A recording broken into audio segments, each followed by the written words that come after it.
Since you just talked about purpose, what do you think, how important is purpose right now during this crisis and in general? Huge, huge. It is unfortunate that we need stress and pressure and scarcity to make us innovate and create. It is unfortunate as a human species that it always has to, we always have to get a little bit of this amount of stress for us to actually produce something. So I think for those who were already on that path of adjusting themselves and committing themselves to something greater than monetary instruments or social capital recognition or all these other things that don't really give you resilience for your own career, your own charge, however long you're blessed to stay on this planet. I think for those who started that, life is probably a little bit more palatable right now, and they probably know how to work within that context when they look at their colleagues left and right, and they know how to co-coach and bring that person on and say, hey, I was doing these things. I was writing a journal every morning. I joined the 5 a.m. club. I did all these things around my life so that I could uphold my purpose. And I didn't know my purpose for a long time. And I did this to get it clear. That kind of soft skill, that ability to look inward and outward and be accepting of where you are, is helping a lot with the people that went down that path and the teams that went down that path. But the teams that didn't go down that path, it's a shock. I see teams that we will try to work with again and again, and they go back to the same thing. Oh my God, I can't believe this is happening.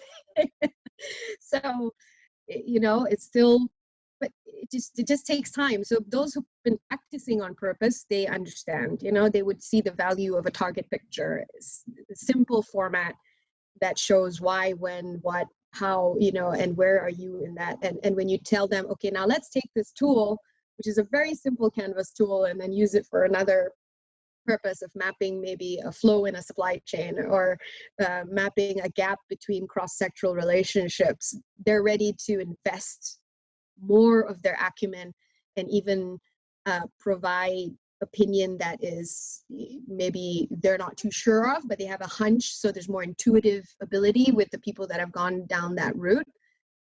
Anybody who's basically had any personal coach that talks about purpose, or they've done some company-wide programs or training, they're a lot more susceptible to allowing their skill and their intuition, which is their personal ability, their soft skill, and their aptitudes to actually flourish and take them further. Whereas those that have not, it's really a tough time. So a lot of empathy, a lot of how-tos, simple steps, I did this and I failed, a lot of that kind of sharing.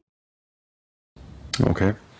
And do you think that now this crisis might be an opportunity that the topic of purpose becomes a bigger role in companies and maybe even in the economy?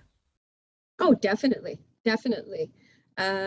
You see ESG funds, for example, bond indexes coming up with even more clarity now. We've seen some success happen in a lot of countries, but now I think more than ever, people are looking from all angles. If you're an investor, or you're a issuer, or you're a startup that is working with a fund that has an acceleration fund for you, everyone is now starting to become maybe a little bit more interested in benchmarks, like ESGs, like responsible investing or social development goals. Now people, I think, have the opportunity to take a deeper look. The unfortunate thing, though, is a lot of these frameworks that we have out there, when you overlay them, it becomes extremely convoluted again in the world of sustainability and impact. And there's not a lot of people from other fields outside, like communications or PR or branding, that are cross-bred like myself, that come in and do a lot of work to clarify that. So while there is interest, the genuine talent that want to come out and do something different, like yourself, find themselves still asking the same questions again and again. Why does this framework matter? are the decisions we are making based on a lack of clarity of multiple frameworks actually going in the right direction, or am I doing the same thing I did before when I had all the security of my career, for example, before COVID-19, you know? So some people are pressing on for higher personal standards, individual thought, and some people are not. And perhaps I do see a need for a lot more candid conversation. If you don't understand something, just say you don't, you know?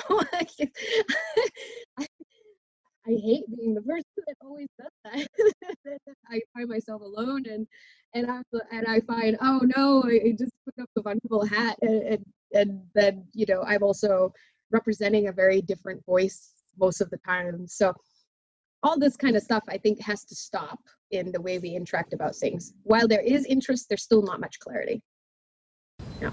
Okay. And please tell us, is actually purpose part of your work that you also offer? Or is it a thing that you have clarity about yourself and your company and indirectly becomes part of your work? I think it's indirectly part of my work, but it's always been there. I've been in CSR since 2007, 2006. So I've been working in you know, corporate governance, CSR qualifiers, running campaigns, doing all sorts of galvanizing, and then using that for the post rebranding after restructuring. You know, I was a greening ambassador. I started a bunch of SOPs on my own at that time, which has survived all these years and earned the company awards and recognition from industry players and stuff like that. But I remember the grassroots of it. I remember when I started it, and I remember the human fight against it when I said, let's not have styrofoam cups, let's have paper cups. And everyone went, why? It's going to burn my hand, you know? And in Canada, everyone wanted hotter drinks. And I said, why? It's a small change. And I found myself at a very early age leading upwards, but having to use negative marketing, having to use fear, and having to use all sorts of awful storylines to make people change. And I thought, gosh, this is terrible. And then I moved to working with a bunch of agencies as a public fund owner and running talent strategy for countries. So then they came to pitch to me instead. And I was like, okay, let's put all these agencies together and see what they do, actual, you know, return on value rather than ROA and advertising and all these metrics that they use. Didn't matter to me. I just thought they were all just dopamine boosters that don't really give me a quality database that I can work with, because the kind of people I was looking for were a different echelon of people. I was looking for people that have resilience, not just a global career, you know, and have something unique to offer. So throughout my career, purpose has been a very much a pointing guard of where things should go. It's been maybe easier for me in some ways to understand my purpose, because I've had to I was born mixed heritage. I was always, you know, positioned as such. I was always having to compete to prove a lot of capabilities. At least I felt so. And so for me, the purpose number one was always to, you know, do what I thought was a better standard than the status quo. And I've never thought that the status quo was ever good enough, because I come from a medical family, and we all always just sort of very humbly say, no matter what it is that you do, humankind seems to also, you know, just move at one step at a time. But sometimes we move in the wrong step. So for me, purpose it was never called purpose in my household, but it was called, you better do something that is beyond just the norm. Know what you represent. So for me, it's been part of my career, but for other people, it's perhaps not, you know, and I do sometimes wish I had a different purpose. For example, saving turtles, you know, that was not related to my skin color or my representation of a minority voice, or I do wish I could flip between them. But what I found out with adult life is you can't do it all at the same time. Yeah.